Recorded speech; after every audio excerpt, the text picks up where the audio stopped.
कितने मुतमईन हैं आप कल के दिन के लिहाज से?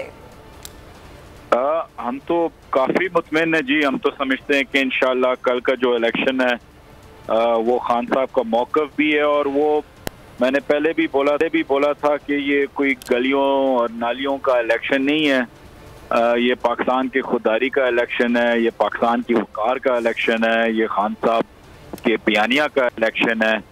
तो इस इलेक्शन को, क्योंकि खान साहब खुद 7 सीटों पे खुद खड़े हुए हैं, तो इसका ज़ाहिर बात है इसकी अहमियत और मौक़िफ़ और है। तो 8वीं सीट का आपको क्या लगता है, क्या नतीजा निकलेगा? NA 157 मुल्तान, शेरबानो कुरैशी साहबा हैं और उनके मद्दे मुकाबिल अली मूसा गिलानी साहब हैं, और दोनों जाहिर सी बात है लेगेसी को लेके चले आ रहे हैं, एक सियासी ख़ानदान से ताल्लुक़ रखते हैं और ऐसे ख़ानदान से जिनके जो वालिद हैं उन्होंने अच्छे ओहदों पर काम किया है। लेकिन शेरबानो कुरैशी को जब नॉमिनेट किया गया पाकिस्तान तहरीक इंसाफ की जानिब से, तो खुद पाकिस्तान तहरीक इंसाफ के अंदर से भी आवाज़ें उठती हुई महसूस हुई हैं। तो आपको लगता है ये नशिस्त भी आप लोग जीत जाएंगे, इसमें भी कॉन्फिडेंट हैं आप? देखिए, ज़ाहिर बात है आवाज़ें तो उठेंगी क्योंकि हम उस किस्म की पार्टी नहीं है, लेकिन बहरहाल ये क्योंकि शाह साहब की एक अपनी सीट है, तो इंशाल्लाह मूसा साहब एक तगड़े कैंडिडेट है, इसमें कोई शक नहीं है।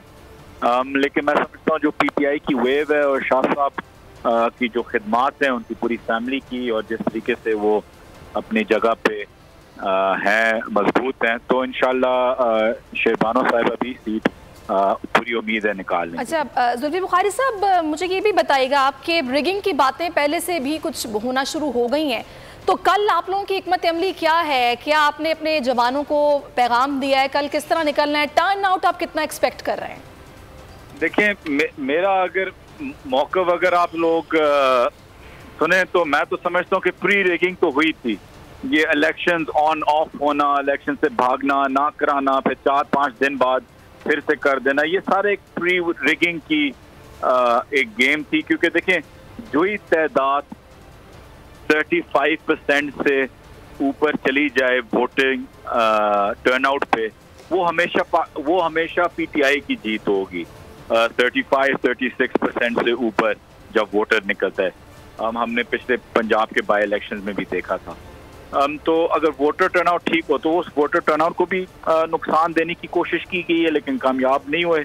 और दूसरी चीज़ ये कि अभी फैसलाबाद में भी उनने मतलब कि गलत के मतलब आई थिंक फ़ारूक हबीब साहब का नाम डाल के कोई और निशान भी डाला हुआ था, या ऐसी कोई चीज़ें की हुई थी जो निशान में भी मिक्सअप हुई थी। तो ये सारी आपको पता है गेमें होती हैं, स्कीमें होती हैं इलेक्शन दिन को वोटर को कंफ्यूज। बाय इलेक्शंस में एक तो वैसे भी टर्नआउट कम ही रहता है, लेकिन आप पंजाब की जो बात करें ना, पंजाब से डायनामिक्स चेंज हो रही थी, वहां पर हुकूमत तब्दील हो गई, नए वजीर आला आ गए, नए स्पीकर, नए डिप्टी स्पीकर आ गए, आपकी हुकूमत बन गई। लोगों का इंटरेस्ट पंजाब की जो ज़िमनी इंतखाबात थे उसमें बिल्कुल डिफरेंट था। यहाँ पे इसलिए डिफरेंट नहीं है क्योंकि जनाब यहाँ पे अगर आप जीत भी जाएंगे तो एक अलामती चीज़ है। फिर NA 245 में आप 35% टर्नआउट की बात कर रहे हैं कि वो अगर निकल भी आते हैं लोग, 35% टर्नआउट आ जाए तो जो आपकी जीत है। NA 245 में तो गालिबन 18-15% टर्नआउट था, वो भी आपकी थी निशिस्त जी। लेकिन देखें, मैं एक चीज़ आपसे डिसएग्री करता हूँ कि ये सिर्फ एक मामूली इलेक्शन नहीं है। जिस तरीके से PDM गवर्नमेंट ने, आप देख रहे हैं आज अमेरिका का भी स्टेटमेंट, ये सारी चीज़ें खान साहब के मौक़िफ़ के अंदर जाती हैं, फिट होती हैं। जो खान साहब ने जब वज़ीर आज़म थे उनकी आखिरी स्पीच में ये सारी चीज़ें वाज़ा तरीके से बताई थी। तो ये जो फिर से जो मैं आपको कह रहा हूँ कि ये जो इलेक्शन है, वोटर जानता है कि ये इलेक्शन खान साहब का इलेक्शन है। इस इलेक्शन में खान साहब की निकलना है।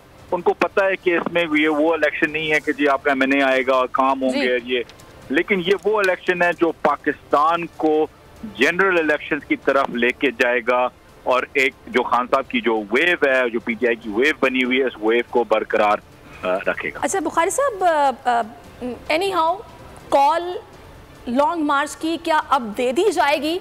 रिजल्ट्स जो भी हों, क्योंकि खान साहब ये कह रहे हैं बारहा कि बस मैं कॉल देने वाला हूँ, तो अगर आप लोग सीट्स निकाल लेते हैं तो भी आप ये कहेंगे कि भाई हमारी मकबूलियत देखें कितनी बढ़ गई है, इन्हें मुसल्लत कर दिया गया है हम पर और आवाम से इनसे छुटकारा चाहते हैं, तो हम कॉल दे रहे हैं।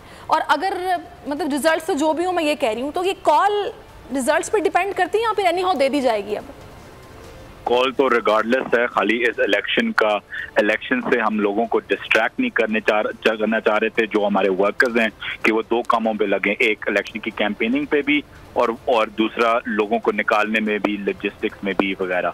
तो इंशाल्लाह ये इलेक्शन खत्म होगा और आप देखेंगे कि इमरान खान साहब फौरन कॉल देंगे लॉन्ग मार्च की।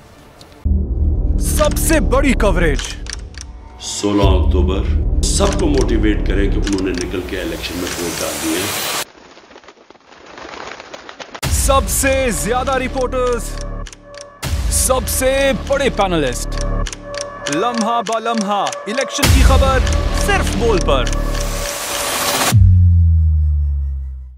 सबसे ज्यादा रील और सबसे ज्यादा रेटिंग के साथ बोल अब भी नंबर 1 पोजीशन पर बरकरार।